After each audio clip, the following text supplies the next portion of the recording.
Bonjour. Bonjour. C'était un marchand de pilules perfectionnées qui apaise la soif. On en avale une par semaine et l'on n'éprouve plus le besoin de boire. Pourquoi vends-tu ça? C'est une grosse économie de temps. Les experts ont fait des calculs. On épargne 53 minutes par semaine. Et que fait-on de ces 53 minutes? Oh, mais on en fait ce que l'on veut. Moi, si j'avais 53 minutes à dépenser, je marcherais tout doucement vers une fontaine. Nous en étions au 8e jour de ma panne dans le désert. Et j'avais écouté l'histoire du marchand en buvant la dernière goutte de ma provision d'eau. Ils sont bien jolis tes souvenirs. Mais je n'ai pas encore réparé mon avion, je n'ai plus rien à boire et je serais heureux moi aussi si je pouvais marcher tout doucement vers une fontaine. Mon ami le renard? Mon petit bonhomme, il ne s'agit plus du renard. Pourquoi? Parce qu'on va mourir de soif. C'est bien d'avoir eu un ami, même si l'on va mourir. Moi, je suis bien content d'avoir eu un ami renard. Il ne mesure pas le danger. Il n'a jamais ni faim ni soif. Un peu de soleil lui suffit. J'ai soif aussi. Cherchons un puits. J'eus un geste de lassitude. Il est absurde de chercher un puits au hasard dans l'immensité du désert. Cependant, nous nous mîmes en marche. Quand nous eûmes marché des heures en silence, la nuit tomba et les étoiles commencèrent de s'éclairer. Je les apercevais comme en rêve, ayant un peu de fièvre à cause de ma soif. Les mots du petit prince dansaient dans ma mémoire. Tu as donc soif, toi aussi? L'eau peut aussi être bonne pour le cœur. Les étoiles sont belles à cause d'une fleur que l'on ne voit pas. Le désert est beau. Ce qui embellit le désert, c'est qu'il cache un puits, quelque part. Oui. Qu'il s'agisse des étoiles ou du désert, ce qui fait leur beauté est invisible. Je suis content que tu sois d'accord avec mon renard. Comme le petit prince s'endormait, je le pris dans mes bras et me remis en route. J'étais ému. Il me semblait porter un trésor fragile. Il me semblait même qu'il n'y eût rien de plus fragile sur la terre. Je regardais, à la lumière de la lune, ce front pâle, ses yeux clos, ses mèches de cheveux qui tremblaient au vent. Et je me disais, ce que je vois là n'est qu'une écorce. Le plus important est invisible. Et marchant ainsi, je découvris le puits au lever du jour. Les hommes, ils s'enfoncent dans les rapides, mais ils ne savent plus ce qu'ils cherchent. Alors, ils s'agitent et tournent en rond. Ce n'est pas la peine. C'est étrange, tout est prêt, la poulie, le seau et la corde. Tu entends? Nous réveillons ce puits et il chante. Laisse-moi faire, c'est trop lourd pour toi. J'ai soif de cette eau-là. Donne-moi à boire. Et je compris ce qu'il avait cherché. Il but les yeux fermés. C'était doux comme une fête. Cette eau était bien autre chose qu'un aliment. Elle était née de la marche sous les étoiles, du chant de la poulie, de l'effort de mes bras. Elle était bonne pour le cœur, comme un cadeau. Les hommes de chez toi cultivent 5000 roses dans un même jardin. Et ils n'y trouvent pas ce qu'ils cherchent. Ils ne le trouvent pas? Et cependant, ce qu'ils cherchent pourrait être trouvé dans une seule rose ou un peu d'eau. Bien sûr. Mais les yeux sont aveugles. Il faut chercher avec le cœur. Il faut que tu tiennes ta promesse. Quelle promesse? Tu sais, une muselière pour mon mouton. Je suis responsable de cette fleur. Je sortis de ma poche mes ébauches de dessin. Tes baobabs, ils ressemblent un peu à des choux. Oh. Ton renard, ses oreilles, elles ressemblent un peu à des cornes. Et elles sont trop longues. Tu es injuste, petit bonhomme. Je ne savais rien dessiner que les boas fermés et les boas ouverts. Oh, ça ira. Les enfants savent. Je crayonnai donc une muselière, et j'eus le cœur serré en la lui donnant. Tu as des projets que j'ignore. Tu sais, ma chute sur la terre. C'en sera demain l'anniversaire. J'étais tombé tout près d'ici. Alors ce n'est pas par hasard que le matin où je t'ai connu, il y a 8 jours, tu te promenais comme ça, tout seul, à 1000 milles de toutes les régions habitées. Tu retournais vers le point de ta chute. À cause, peut-être, de l'anniversaire? Oh. J'ai peur. Tu dois maintenant travailler. Tu dois repartir vers ta machine. Je t'attends ici. Reviens demain soir. Il y avait à côté du puits une ruine de vieux murs de pierre. Lorsque je revins de mon travail le lendemain soir, j'aperçus de loin mon petit prince assis là-haut, les jambes pendantes. Et je l'entendis qui parlait. Tu ne t'en souviens donc pas?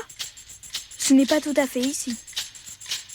Une autre voix lui répondit sans doute puisqu'il répliqua « Si, c'est bien le jour. Mais ce n'est pas ici l'endroit. » Je poursuivis ma marche vers le mur.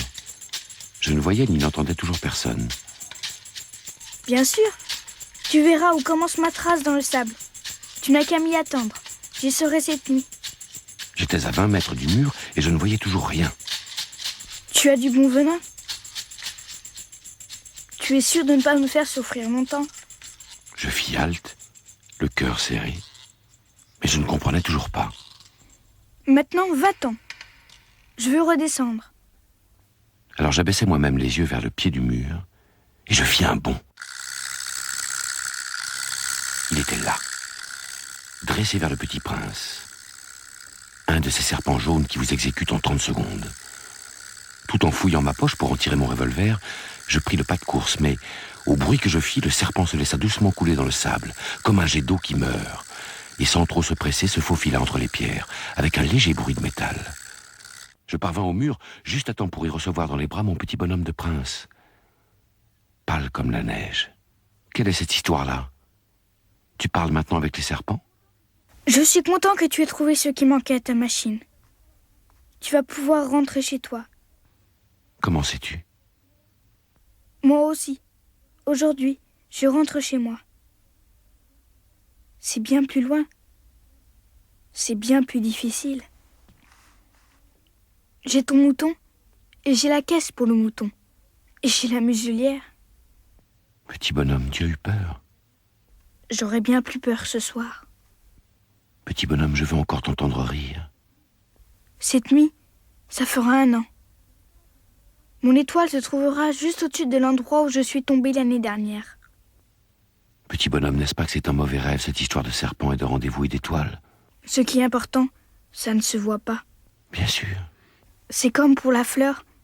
Si tu aimes une fleur qui se trouve dans une étoile, c'est tout la nuit de regarder le ciel. Toutes les étoiles sont fleuries. Bien sûr. C'est comme pour l'eau. Celle que tu m'as donnée à boire était comme une musique, à cause de la poulie et de la corde. Tu te rappelles? Elle était bonne. Bien sûr. Tu regarderas la nuit les étoiles. C'est trop petit chez moi pour que je te montre où se trouve la mienne. C'est mieux comme ça. Mon étoile, ça sera pour toi une des étoiles. Alors, toutes les étoiles, tu aimeras les regarder. Elles seront toutes tes amies. Et puis, je vais te faire un cadeau. Il rit encore. Oh, petit bonhomme, j'aime entendre ce rire. Justement, ce sera mon cadeau. Ce sera comme pour l'eau. Que veux-tu dire? Les gens ont des étoiles qui ne sont pas les mêmes. Pour les uns, qui voyagent, les étoiles sont des guides. Pour d'autres, elles ne sont rien que de petites lumières.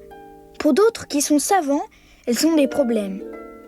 Pour mon businessman, elles étaient de l'or. Mais toutes ces étoiles-là se taisent. Toi, tu auras des étoiles comme personne n'en a. Que veux-tu dire? Quand tu regarderas le ciel, la nuit, puisque j'habiterai dans l'une d'elles, puisque je rirai dans l'une d'elles, alors ce sera pour toi comme si riaient toutes les étoiles. Tu auras toi des étoiles qui savent rire. Et quand tu seras consolé, on se console toujours. Tu seras content de m'avoir connu. Tu seras toujours mon ami. Tu auras envie de rire avec moi. Et tu ouvriras parfois ta fenêtre, comme ça, pour le plaisir. Et tes amis seront bien étonnés de te voir rire en regardant le ciel. Alors tu leur diras « Oui, les étoiles, ça me fait toujours rire. » Et ils te croiront fou. Je t'aurai joué un bien vilain tour. Ce sera comme si je t'avais donné, au lieu d'étoiles, des tas de petits grelots qui savent rire. Cette nuit, tu sais, ne viens pas. Je ne te quitterai pas. J'aurai l'air d'avoir mal.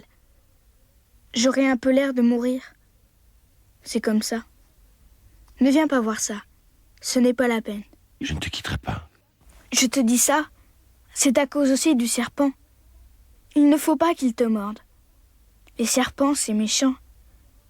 Ça peut mordre pour le plaisir. Je ne te quitterai pas. C'est vrai qu'ils n'ont plus de venin pour la seconde morsure. Cette nuit-là, je ne le vis pas se mettre en route. Il s'était évadé sans bruit. Quand je réussis à le rejoindre, il marchait décidé, d'un pas rapide. Ah, tu es là? Tu as eu tort. Tu auras de la peine. J'aurai l'air d'être mort et ce ne sera pas vrai. Tu comprends? C'est trop loin.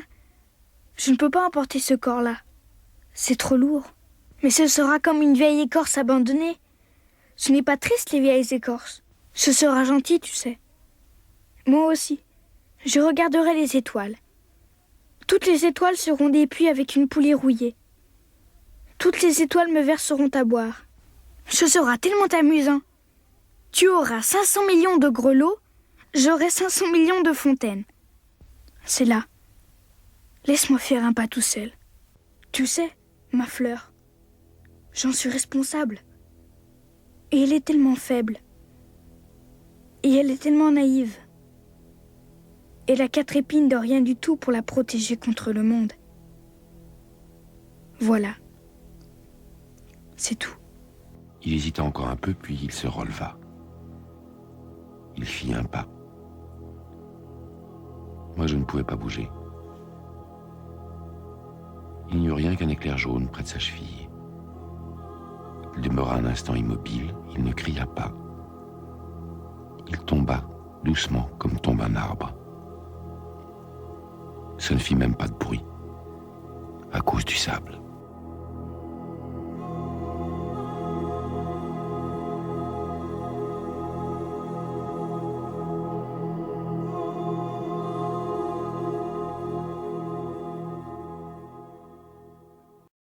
Et maintenant, bien sûr, ça fait 6 ans déjà.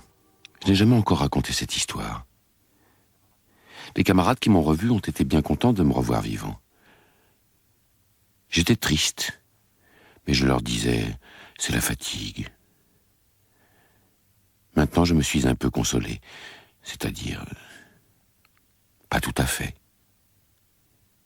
Mais je sais bien qu'il est revenu à sa planète, car au lever du jour, je n'ai pas retrouvé son corps. Ça n'était pas un corps tellement lourd. Et j'aime la nuit écouter les étoiles. C'est comme 500 millions de grelots. Mais voilà qu'il se passe quelque chose d'extraordinaire. La muselière que j'ai dessinée pour le petit prince. J'ai oublié d'y ajouter la courroie de cuir. Il n'aura jamais pu l'attacher au mouton. Alors je me demande, que s'est-il passé sur sa planète? Peut-être bien que le mouton a mangé la fleur. Tantôt je me dis, sûrement non. Le petit prince enferme sa fleur toutes les nuits sous son globe de verre et il surveille bien son mouton. Alors je suis heureux.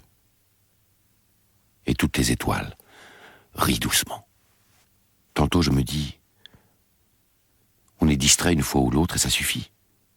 Il a oublié un soir le globe de verre ou bien le mouton est sorti sans bruit pendant la nuit. Alors les grelots se changent tous en larmes. C'est là un bien grand mystère. Pour vous qui aimez aussi le petit prince, comme pour moi, rien de l'univers n'est semblable. Si, quelque part, on ne sait où, un mouton que nous ne connaissons pas a, oui ou non, mangé une rose. Regardez le ciel. Demandez-vous, le mouton, oui ou non, a-t-il mangé la fleur? Et vous verrez comme tout change. Et aucune grande personne ne comprendra jamais que ça a tellement d'importance.